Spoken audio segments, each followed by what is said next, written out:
Sir, ଦୟାକରି ମୋତେ କହିବେ କି ମଦ୍ୟପାନ ଯୋଗୁଁ ଆମର କ'ଣ ସବୁ କ୍ଷତି ହୋଇଥାଏ? ହଁ, ମୁଁ ତୁମକୁ ସେ ବିଷୟରେ କହିବି, ଆଉ ମଧ୍ୟ ଏହା ଦ୍ୱାରା କି କି କ୍ଷତି ହୋଇଥାଏ ତୁମକୁ ଜଣାଇବି। ହଁ, ବୁଝାଇବା ପୂର୍ବରୁ ମୁଁ ଗୋଟିଏ କଥା କହି ରଖୁଛି। ଯଦି ଆପଣମାନେ ମୋର ଏହି ୟୁଟ୍ୟୁବ୍ ଚ୍ୟାନେଲଟିକୁ ସବସ୍କ୍ରାଇବ୍ କରିନାହାନ୍ତି ତ ତେବେ ସବସ୍କ୍ରାଇବ୍ କରିଦିଅନ୍ତୁ ଏବଂ ଏହା ସହିତ ସାଇଡ଼ରେ ଥିବା ବେଲ୍ ଆଇକନ୍ ଉପରେ ମଧ୍ୟ କ୍ଲିକ୍ କରିବା ପାଇଁ ଭୁଲନ୍ତୁ ନାହିଁ, ଯାହାଦ୍ୱାରା କି ଆପଣଙ୍କୁ ମୋର ଭିଡ଼ିଓ ଅପଲୋଡ଼ ହେବା କ୍ଷଣି ଆପଣଙ୍କୁ ନୋଟିଫିକେସନରେ ପ୍ରଦାନ ପାଇପାରିବେ। ଏବଂ ଯେଉଁମାନେ ମୋର ଏହି ଚ୍ୟାନେଲଟିକୁ ସବସ୍କ୍ରାଇବ୍ କରିସାରିଛନ୍ତି ସେମାନଙ୍କୁ ବହୁତ ବହୁତ ଧନ୍ୟବାଦ।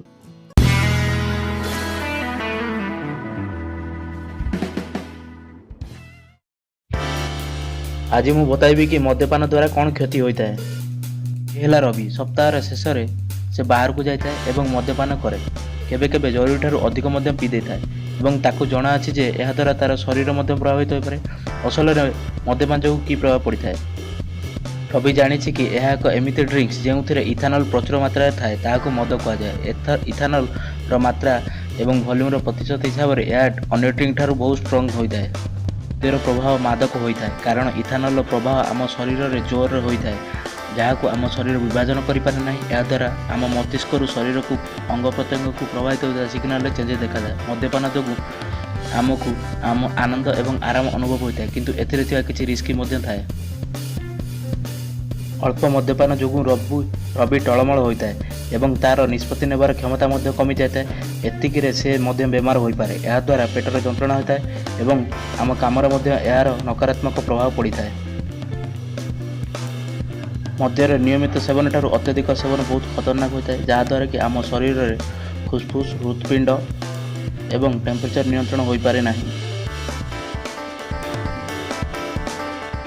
ଏହାଦ୍ୱାରା ଆମକୁ ବହୁତ ଲମ୍ବା ସମସ୍ୟାର ଯଥା ଆଡିକ୍ସନ୍, ଲିଭର ସଂକ୍ରମଣ, ହାଇ ବ୍ଲଡ଼ ପ୍ରେସର ଏବଂ କ୍ୟାନ୍ସର ଭଳି ରୋଗ ହୋଇଥାଏ।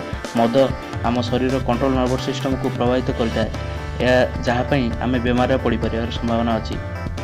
ସମାଜ ଏବଂ ସ୍ୱାସ୍ଥ୍ୟକୁ ବଞ୍ଚାଇବା ପାଇଁ ଭିନ୍ନ ଭିନ୍ନ ଦେଶରେ କିଛି ନା କିଛି ଆଇନ ପ୍ରଣୟନ ହୋଇଥାଏ ଏବଂ ଏଥିରେ ମଧ୍ୟ ଲେଖାଯାଇଥାଏ କେତେ ମାତ୍ରାର ମଦ ପିଇଲେ ଆମ ସ୍ୱାସ୍ଥ୍ୟ ପକ୍ଷେ ହିତକାରକ ହୋଇଥାଏ।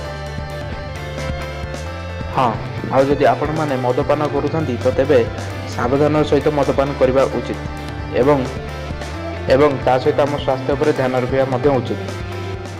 ତ ଆପଣମାନେ ଆମର ଏହି ଭିଡ଼ିଓଟାକୁ ସମ୍ପୂର୍ଣ୍ଣ ରୂପରେ ଦେଖିଥିବାରୁ ଆପଣମାନଙ୍କୁ ଅଶେଷ ଅଶେଷ ଧନ୍ୟବାଦ।